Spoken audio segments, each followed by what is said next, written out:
words in Doug's mouth. I shouldn't, but I think he believes that because of that, if we went to war with them, we'd have a mighty struggle, but ultimately because of our sea power predominance, again, here we're going back to Britain, we would in fact triumph.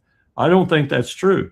I think China has been smart enough to put together a sea power component that when called upon in any kind of global conflict with us in particular, would be a very effective part of their military establishment.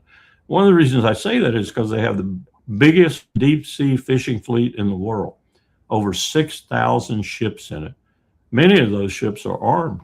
Many of those ships are as big as our capital ships in our Navy.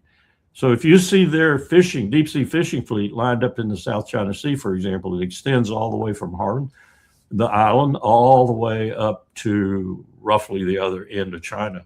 It's an enormous fleet. Ask the Filipinos who've stared it down a couple of times from their little boats looking up at those big Chinese boats.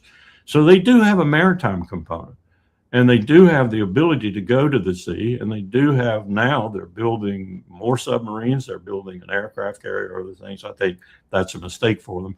But, you know, copycats. All to say that this is an eternal competition, land power versus sea power versus land power.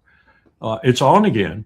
The great game, if you will, is on again with different players. And the big, most prominent players right now are China and the United States. And the United States is fading and China is growing.